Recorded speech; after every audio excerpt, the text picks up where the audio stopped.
The morning sun cast long shadows across the military training compound as Sophia Martinez adjusted her rifle scope for the 100th time that week. At 24, she stood barely 5 feet 4 inches tall, with dark hair pulled back in a regulation bun and sharp green eyes that missed nothing.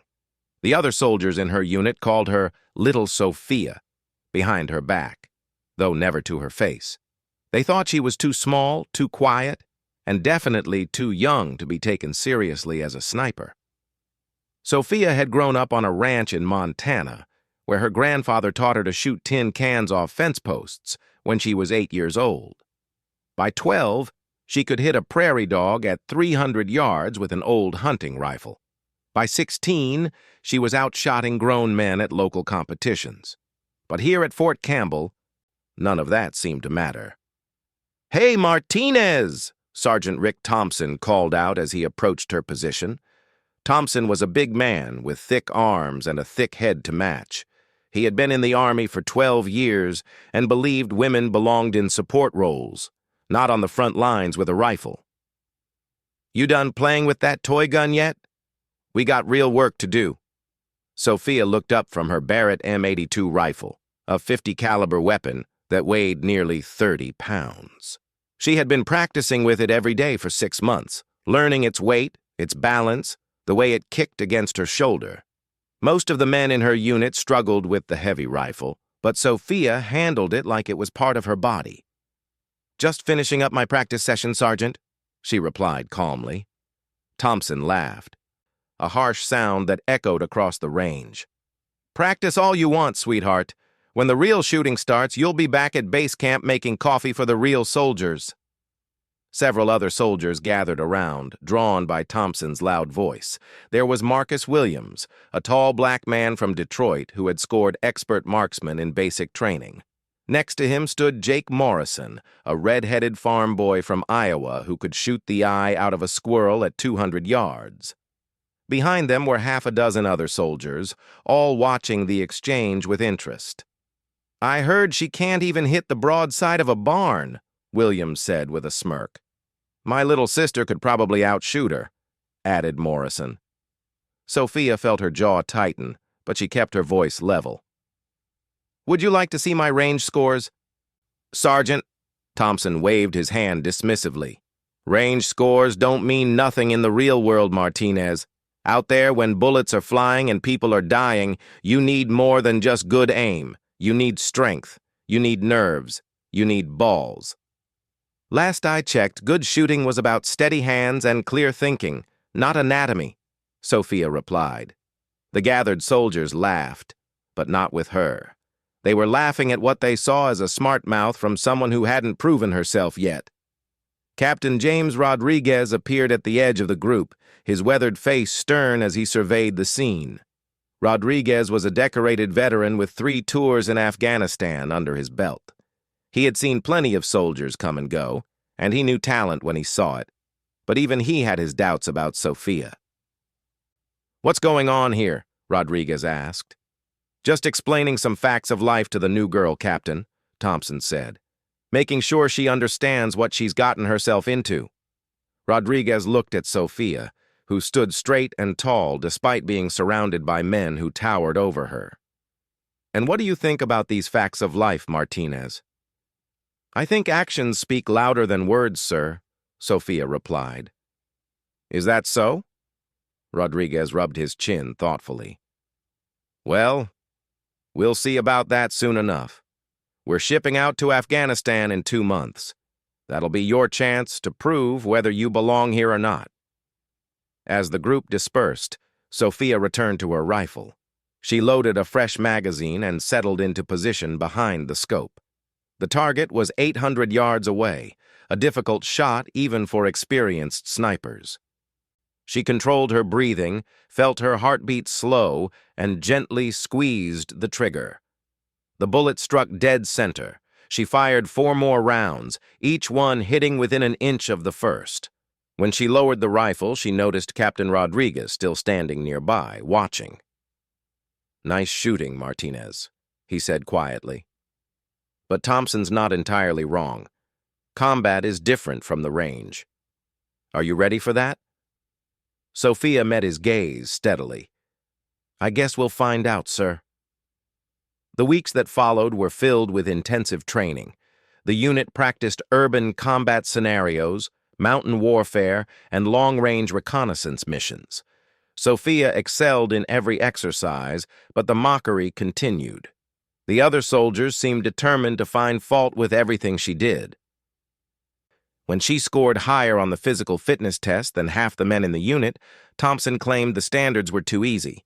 When she demonstrated superior knowledge of ballistics and wind compensation during classroom sessions, Williams suggested she was just book smart but would crack under pressure.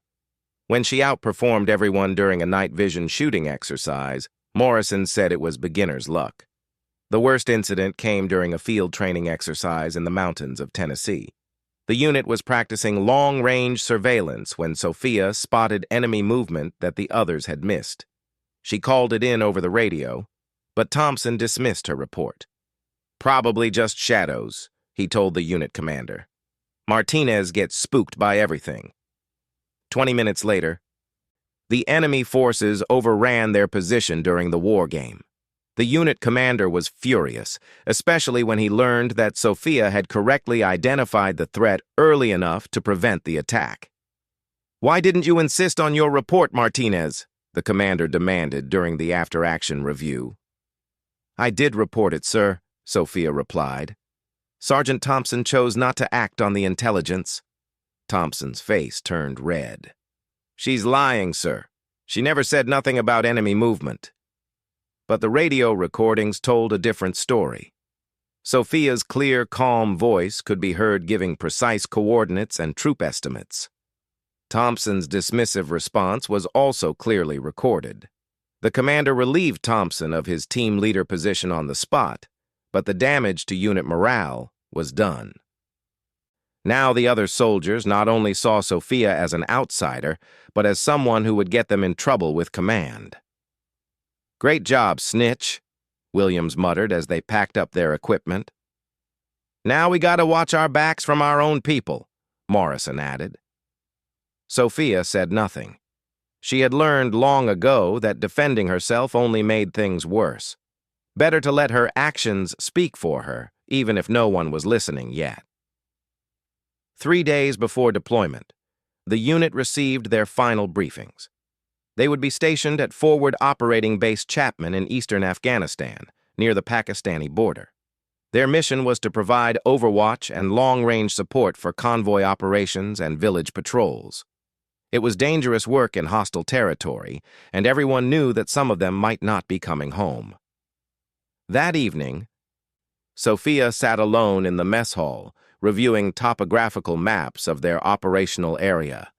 The mountains were higher than anything she had seen before, with extreme elevation changes that would affect bullet trajectory in ways she had never experienced. Captain Rodriguez sat down across from her. Nervous? Excited? Sophia replied honestly. This is what I trained for. Rodriguez studied her face. The men don't trust you yet. I know. That could get people killed. Sophia looked up from her maps. So could poor shooting, sir. I won't let the team down. See that you don't. Rodriguez stood to leave, then paused. For what it's worth, Martinez, I think you've got potential, but potential doesn't mean much if you can't work with your team. I understand, sir. But Sophia wasn't sure she did understand. How was she supposed to work with people who seemed determined to hate her no matter what she did? How could she prove herself to soldiers who refused to see her as anything more than a liability? The flight to Afghanistan was long and uncomfortable. 36 hours in military transport planes with brief stops for refueling. Sophia spent most of the time reading technical manuals about high-altitude shooting and studying photographs of the terrain they would be operating in. The other soldiers played cards, slept, or complained about the cramped conditions. They talked around Sophia as if she wasn't there, discussing their fears and hopes for the deployment without including her in the conversation. When they finally landed at Bagram Air Base, the heat hit them like a physical blow. Afghanistan in August was brutal.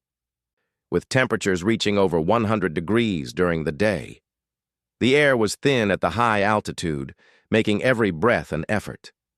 Their ride to Forward Operating Base Chapman was a convoy of armored vehicles traveling through mountain passes that twisted and turned like a snake.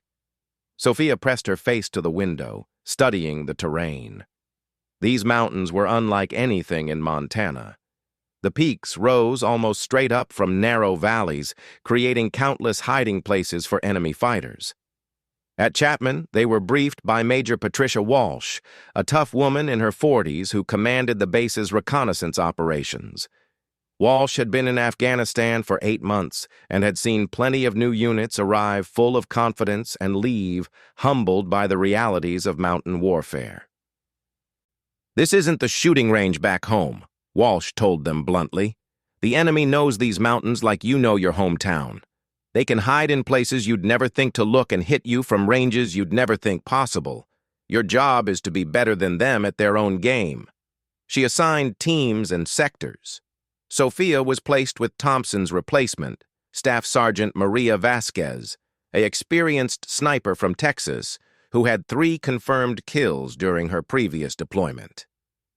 "I've heard mixed things about you, Martinez," Vasquez said after the briefing. "Some say you can shoot. Others say you're trouble. Which is it?" "I guess you'll have to decide for yourself, Sergeant," Sophia replied. Vasquez smiled for the first time. "I like that answer. We'll start with some familiarization shooting tomorrow morning. See how you handle yourself in these conditions." That night, Sophia lay in her narrow bunk, listening to the sounds of the base around her. Generators hummed constantly, providing power for lights and air conditioning. In the distance, she could hear the occasional helicopter landing or taking off. Closer by, soldiers talked quietly in their bunks, some of them probably writing letters home or calling their families on satellite phones. She thought about her grandfather, who had served in Vietnam as a Marine sniper. He had told her stories about the jungle, about impossible shots through thick vegetation and humidity that made every breath feel like drowning.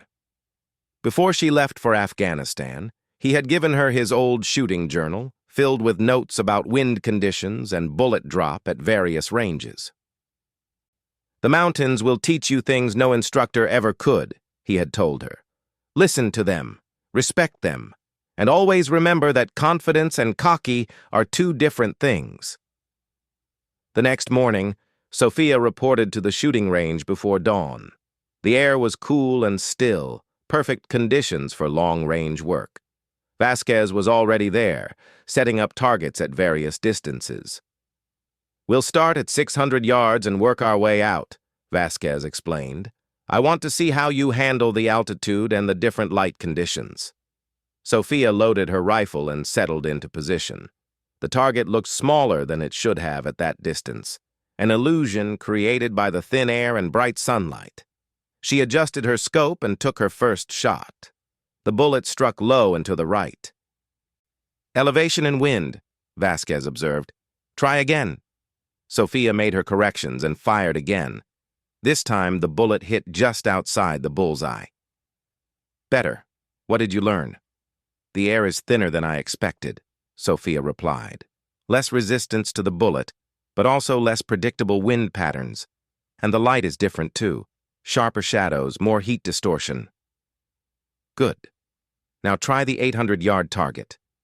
They worked their way through increasingly difficult shots as the sun climbed higher and the wind picked up.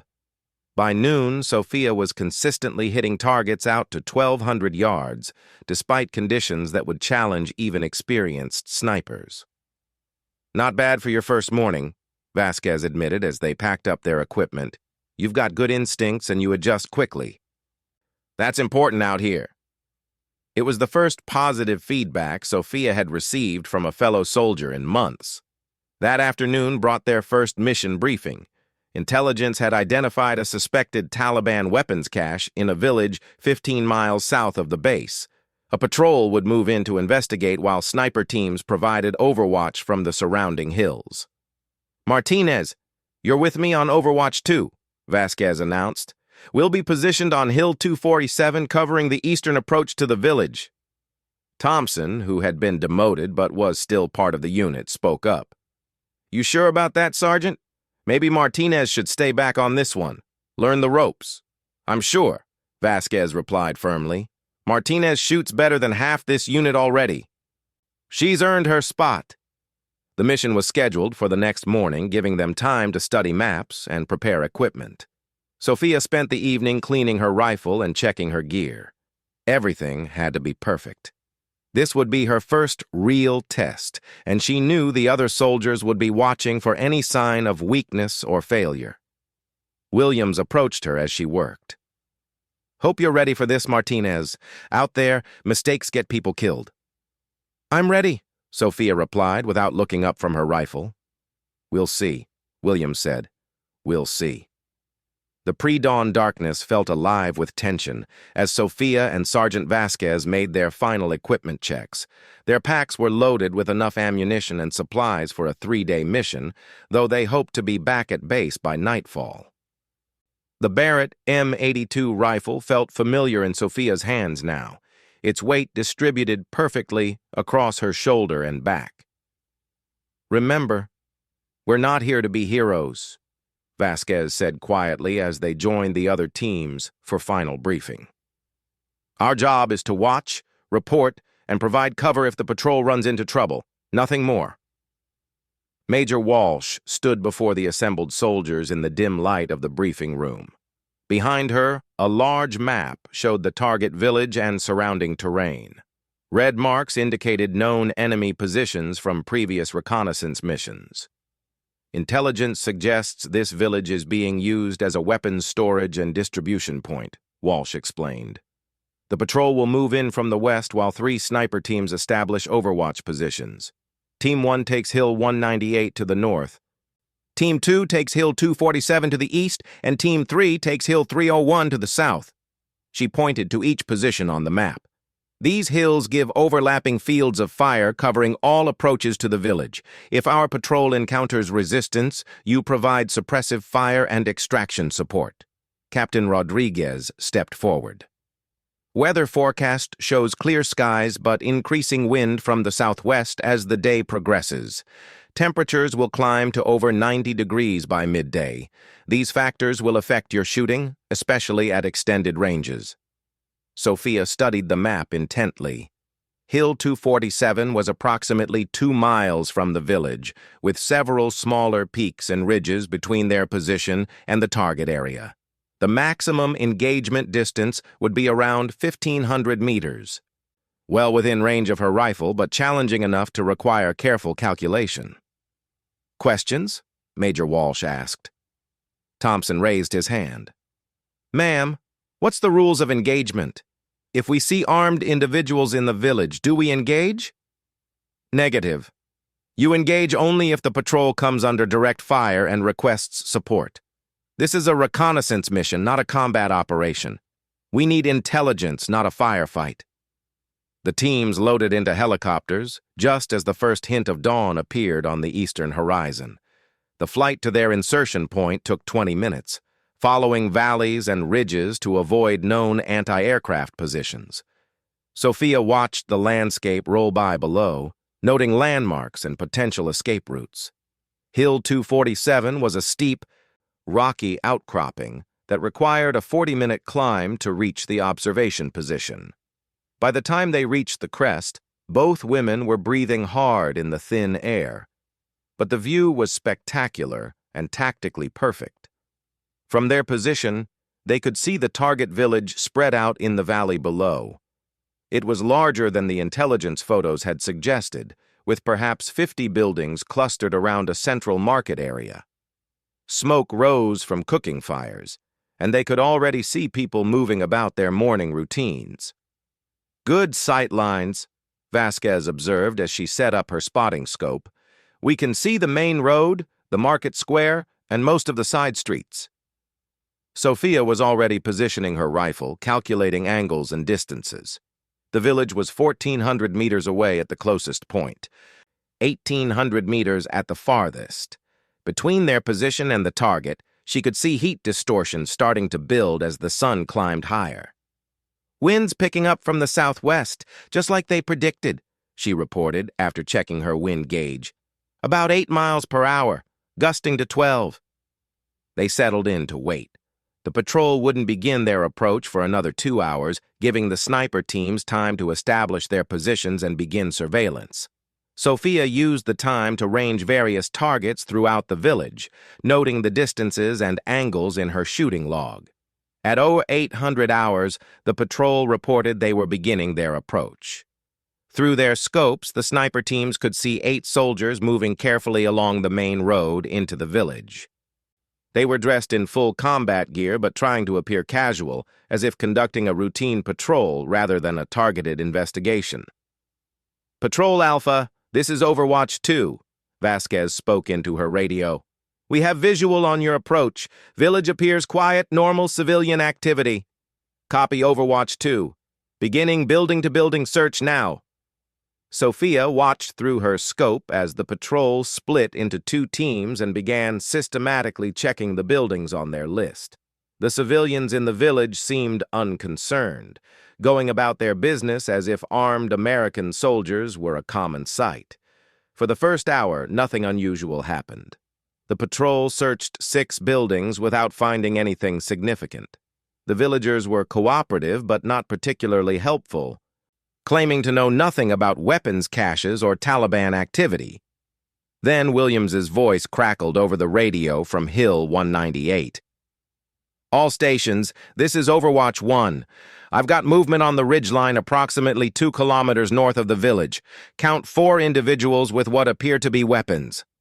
Sophia immediately swung her scope toward the northern ridgeline. Through the magnification, she could see 4 figures moving along a goat path that wound around the mountainside. They were carrying what looked like AK-47 rifles and appeared to be positioning themselves to observe the village. "Overwatch 2 confirms," Vasquez reported.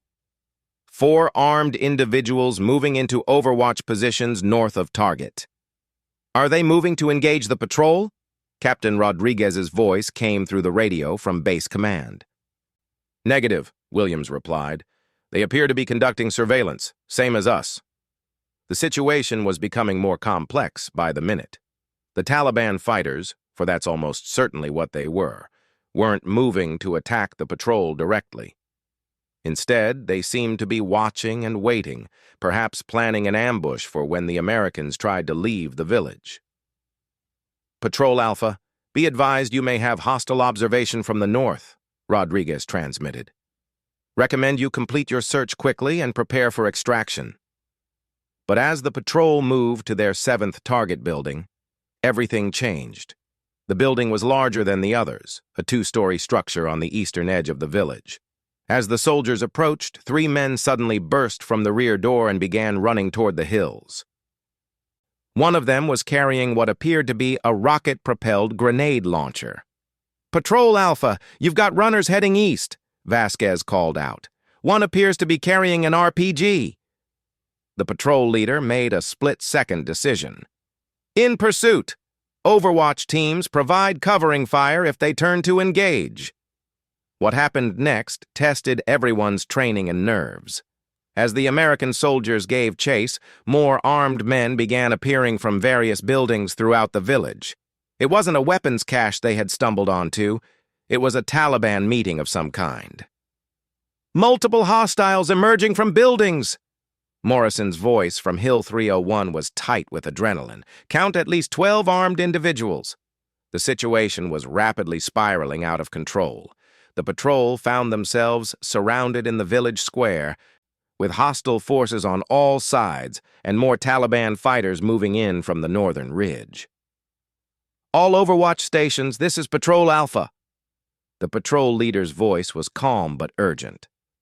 "We are taking fire from multiple directions. Request immediate fire support." This was the moment Sophia had trained for her entire military career. Through her scope, she could see muzzle flashes from several buildings as Taliban fighters opened fire on the pinned-down Americans. The range was challenging but not impossible, approximately 1,500 meters to the nearest targets. "I've got the building at grid 4185, Williams reported. "Taking the shot." His rifle boomed across the mountainside, and through her scope, Sophia saw one of the muzzle flashes disappear from a second-story window. "Target down," Williams confirmed. Morrison's rifle fired from Hill 301.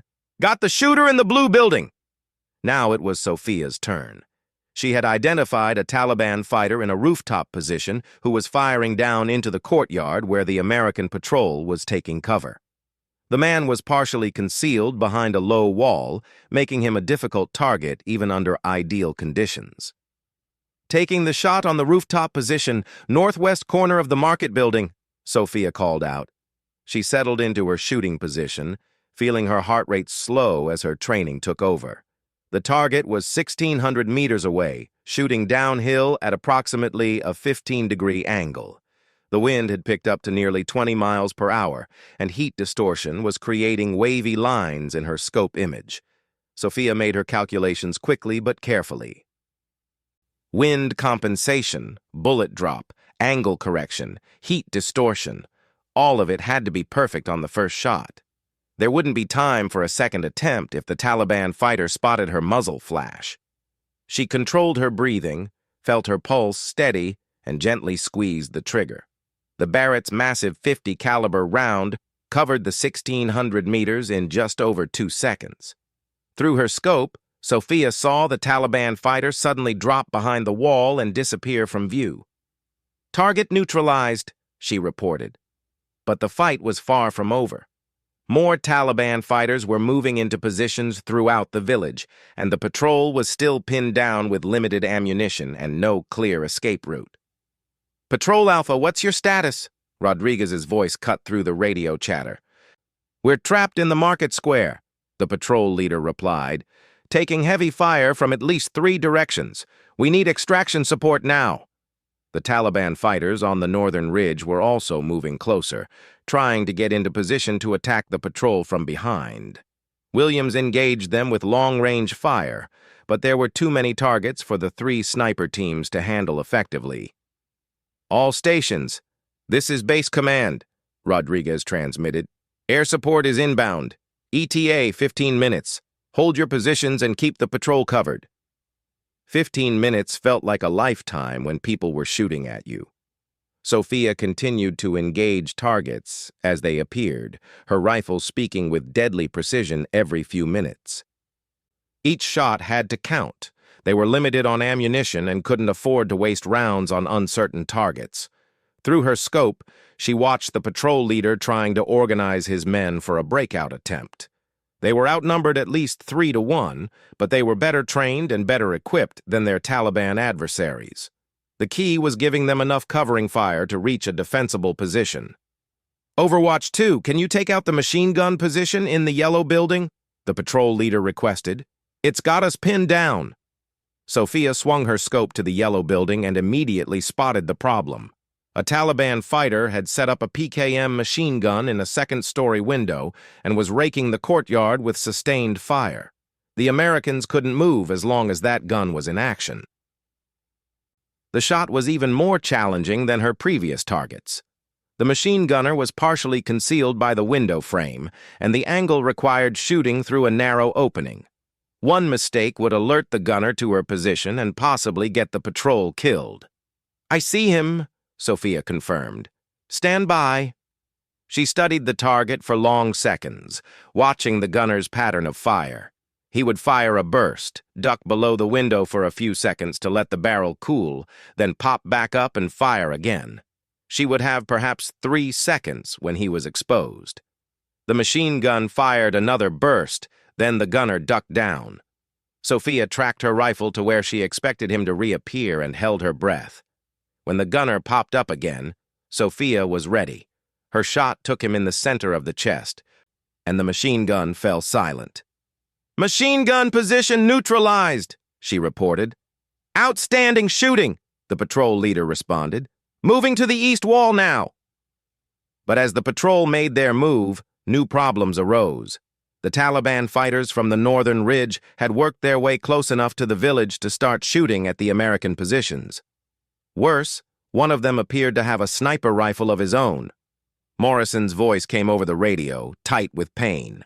"Overwatch 3 is hit! I'm okay, but my scope is shattered!" The Taliban sniper had gotten lucky with a shot at extreme range, damaging Morrison's equipment and leaving him unable to provide effective fire support. "Can you still observe?" Vasquez asked. "Negative. I'm effectively out of the fight." Now there were only 2 effective sniper teams to cover the patrol's withdrawal, and the Taliban fighters were getting bolder as they realized the Americans' fire support was weakening. That's when Sophia spotted something that made her blood run cold. Moving along a ridgeline nearly 3,000 meters to the northeast, she could see a small group of Taliban fighters carrying what looked like a mortar tube. If they got that weapon into position, they could rain high-explosive rounds down on the trapped patrol from a range where the American snipers couldn't effectively engage them. "Vasquez," Sophia said urgently, "I've got a mortar team moving into position on the far ridge. Range is approximately 2,800 meters. Vasquez swung her spotting scope toward the distant ridge and confirmed the sighting. "I see them, but that's beyond effective range for our weapons." The maximum effective range for the Barrett M82 was generally considered to be around 1,800 meters against personnel targets.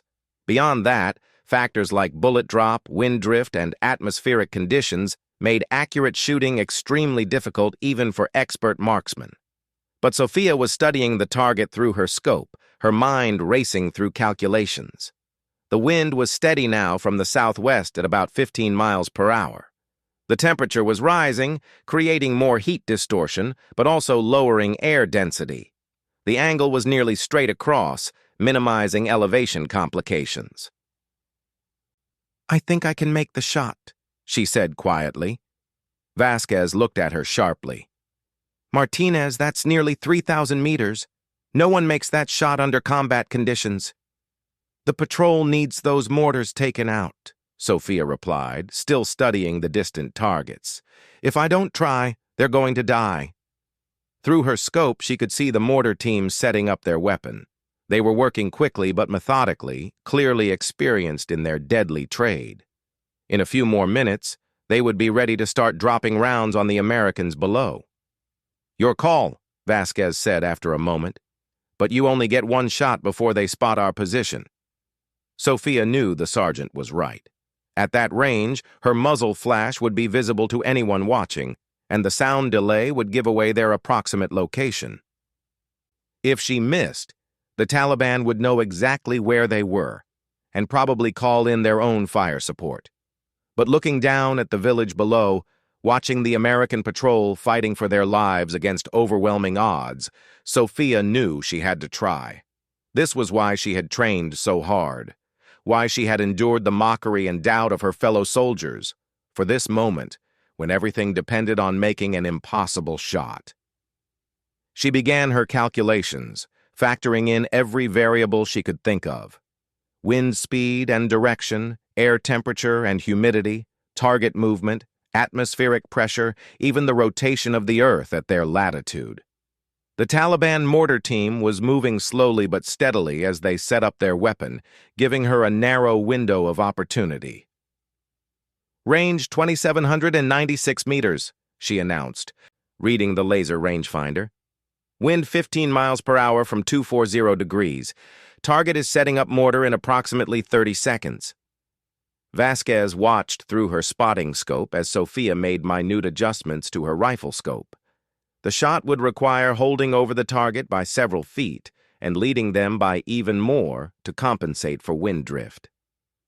"On your call, Martinez," Vasquez said quietly.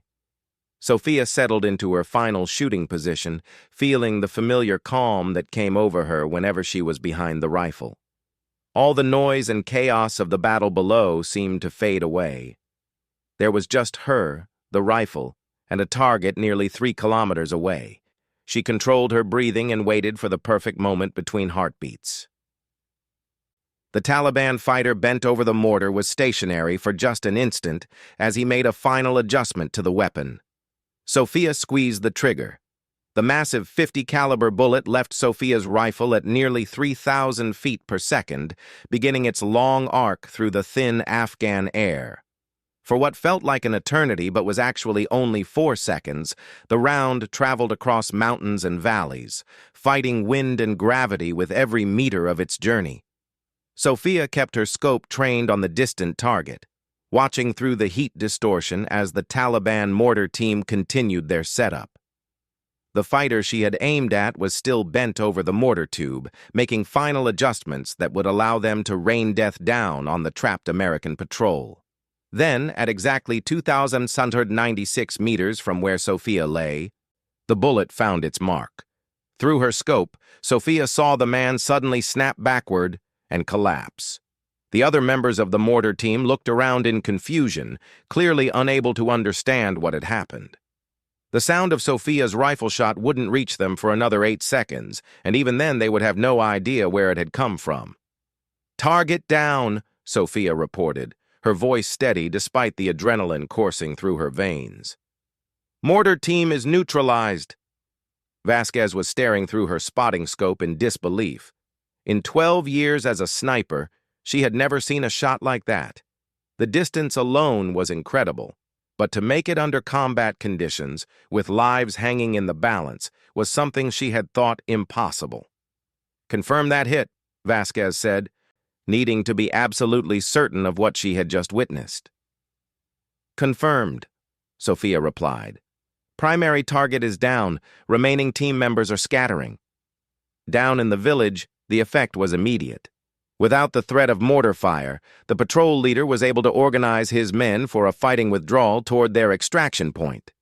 The covering fire from the remaining sniper teams kept the Taliban fighters pinned down long enough for the Americans to break contact and reach safety. "All stations, this is Patrol Alpha," the patrol leader's voice came over the radio. "We're clear of the village and moving to extraction point Bravo. Outstanding work from all Overwatch teams." But it was Williams from Hill 198 who put everyone's thoughts into words. "Holy hell, Martinez! Did you just drop that guy at 3,000 meters? 2,796 meters, Sophia corrected quietly. There was a long silence on the radio as the implications of that shot sank in. Every sniper in the unit knew the mathematics of long-range shooting. They knew how many variables had to align perfectly to make a hit at that distance. What Sophia had just accomplished was the kind of shot that became legend. "Say again your range on that target," Williams requested, disbelief clear in his voice. 2,796 meters, Sophia repeated. "Laser confirmed." Morrison's voice crackled over the radio from Hill 301, where he was still nursing his damaged equipment. "That's impossible. Nobody makes that shot." "Somebody just did," Vasquez interjected. She was still watching through her spotting scope as the surviving Taliban fighters abandoned their mortar and fled deeper into the mountains. "I was watching through the scope. Clean hit. Center mass." The helicopter extraction went smoothly, with air support arriving to provide cover as the patrol and sniper teams were picked up from their respective positions. During the 20-minute flight back to base, word of Sophia's incredible shot spread through the aircraft. Captain Rodriguez was waiting on the landing pad when they returned, along with Major Walsh and several other officers. The looks on their faces told Sophia that news of her shot had already reached the command staff. "Martinez!" Rodriguez called out as the teams unloaded their equipment. "Report to the debriefing room immediately." The debriefing was unlike anything Sophia had experienced before. Instead of the routine after-action review she expected, she found herself facing a panel of senior officers who peppered her with detailed questions about every aspect of her shot. "Walk us through your calculations," Major Walsh requested. "Wind speed, temperature, bullet drop compensation, everything." Sophia recounted her measurements and calculations in detail, explaining how she had compensated for the extreme range and environmental conditions. The officers took notes and asked follow-up questions, clearly trying to understand how such an incredible shot had been possible. The laser rangefinder reading was confirmed by Sergeant Vasquez, she concluded. Range to target was 2,796 meters. Colonel Sarah Morrison, the base commander who had joined the debriefing, leaned forward. Martinez, do you understand what you've just accomplished? That shot is beyond the theoretical maximum effective range of your weapon system. I understand the shot was difficult, ma'am, Sophia replied, but the patrol needed that mortar team neutralized. Difficult? Rodriguez almost smiled. Martinez, you just made the longest confirmed sniper kill in this sector, possibly in the entire theater of operations. The news spread through the base like wildfire. By evening, soldiers who had never spoken to Sophia before were approaching her to hear about the shot firsthand. Thompson, who had been her harshest critic, was notably quiet during dinner. It was Williams who finally broke the ice. He approached Sophia's table in the mess hall, where she was eating alone as usual, and set down his tray across from her. Mind if I sit? He asked. Sophia nodded, surprised by the respectful tone in his voice. I owe you an apology, Williams said without preamble. We all do. I thought... Hell, I don't know what I thought. But that shot today, that wasn't luck. That was skill I didn't think anybody possessed. Over the next few days, similar conversations took place with other members of the unit. Morrison admitted he had been wrong about her abilities. Even Thompson eventually approached her, though his apology was grudging and brief. But it was Vasquez who provided the perspective Sophia valued most. You know what impressed me most about that shot? The sergeant asked as they cleaned their weapons together the next morning. What's that? It wasn't that you could make it. It was that you took it. Vasquez looked up from her rifle.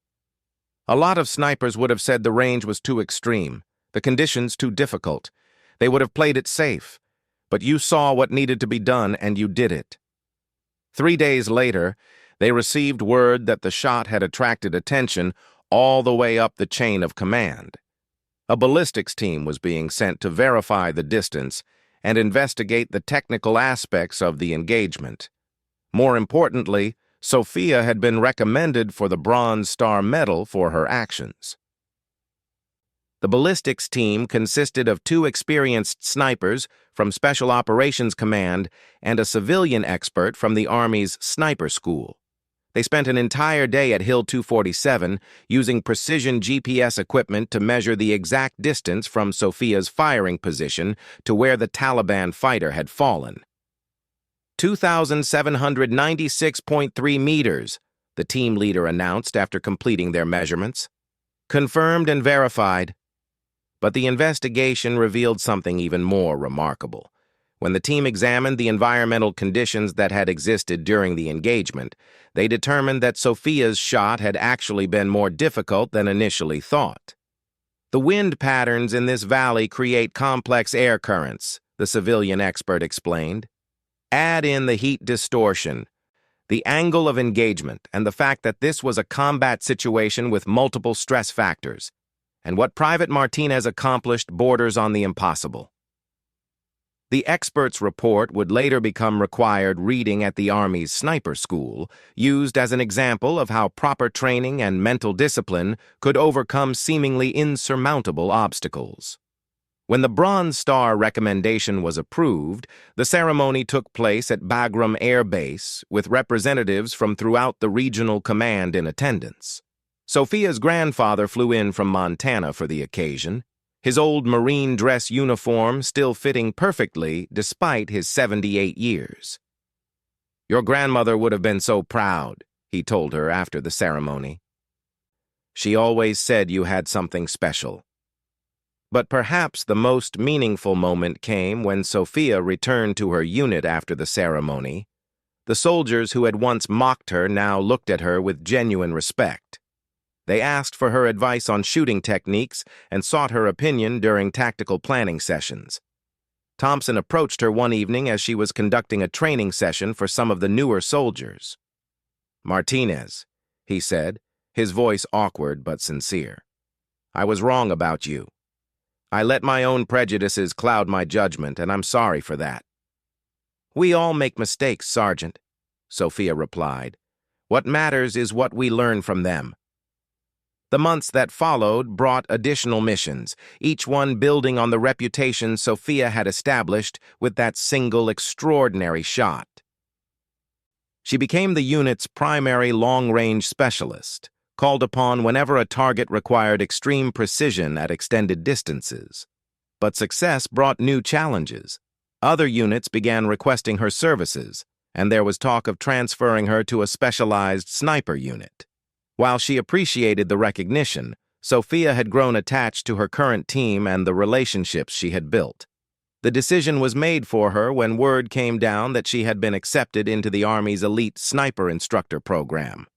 She would return to Fort Campbell to help train the next generation of military marksmen, sharing the techniques and mental discipline that had made her historic shot possible.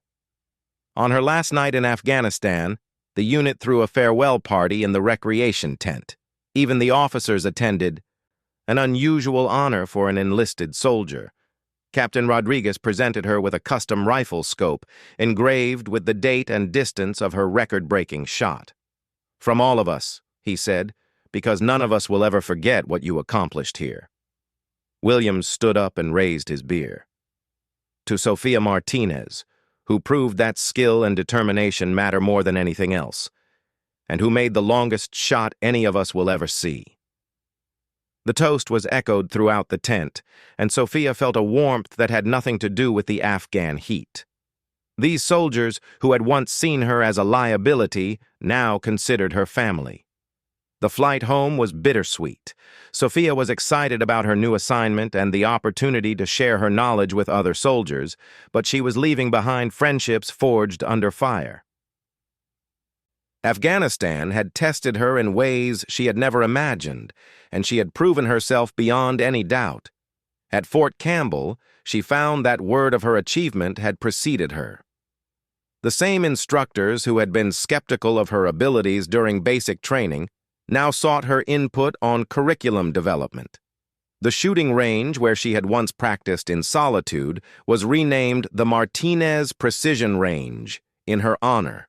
Her first class of students included several soldiers who reminded her of herself, young, eager, and facing skepticism from their peers. She made sure to treat them with the respect and encouragement she had often been denied. "The most important thing to remember," she told them during her first lecture, "is that the weapon doesn't make the shot. The shooter does. Your rifle is just a tool. What matters is your training, your discipline, and your willingness to take the shot when it counts." One of the students, a young woman from Texas named Jennifer Lopez, raised her hand. "Ma'am, is it true you made a kill shot at almost 3,000 meters?" Sophia smiled, remembering her own early questions about the limits of what was possible. 2,796 meters, she replied. "But don't focus on the distance. Focus on the principles that made the shot possible. Proper preparation, careful calculation, and the mental discipline to perform under pressure." After class, Lopez approached the podium. "Ma'am, some of the guys in my unit say women don't have what it takes for long-range shooting. They say we're not strong enough or tough enough." It was a conversation Sophia had experienced countless times, and she knew exactly how to respond. "Let me tell you something about that shot in Afghanistan," she said. "It wasn't about physical strength. It was about mental strength. It was about staying calm under pressure and trusting in my training. It was about seeing what needed to be done and having the courage to do it." She paused, remembering her own doubts and fears during those early days. "The men in your unit will judge you based on your performance, not your gender. Prove yourself with your actions, and they'll come around. I promise you that." Lopez nodded, a determined look in her eyes that reminded Sophia of herself at that age. 6 months later, Sophia received a letter from Afghanistan. It was from Williams, who had been promoted to sergeant and was leading his own team. "Thought you'd want to know," the letter read. "We had another long-range engagement last week. Nothing like your shot, but I remembered what you taught us about wind compensation and patience. Made the hit at 1,200 meters on the first try. The whole team is getting better because of what you showed us. Thanks for proving that the impossible is just another word for difficult. The letter also included news that the Taliban had apparently put a bounty on the American sniper who can shoot through mountains. Sophia took a certain satisfaction in knowing that her reputation had spread even among her enemies. As she folded the letter and placed it in her desk drawer alongside dozens of others from former teammates, Sophia reflected on how much her life had changed since that morning in Afghanistan when she had squeezed the trigger on an impossible shot. The mockery and doubt were gone, replaced by respect and recognition. But more importantly, she had proven to herself that she belonged among the best soldiers the Army had to offer. The little girl who had learned to shoot tin cans off fence posts in Montana had become one of the most celebrated snipers in military history. Her grandfather's old shooting journal, which she still carried everywhere, contained a new entry written in her own hand. Sometimes the longest shots teach us the most about ourselves. Range, 22796 meters. Conditions, hostile. Result, target eliminated, mission accomplished, respect earned. Below that, she had written the lesson that would guide the rest of her military career. Never let anyone else define what you're capable of accomplishing. The only limits that matter are the ones you accept. Years later, when military historians wrote about the evolution of precision shooting, they would always mention the Martinez shot, a 2,796-meter engagement that redefined what was considered possible for a military sniper. But for Sophia, the distance had never been the point. The point was proving that competence and determination could overcome any obstacle, including the prejudices of those who should have known better. She had silenced her critics with a single shot that echoed across mountains and around the world, proving once and for all that Sergeant Sophia Martinez, the sniper they had mocked, was exactly where she belonged.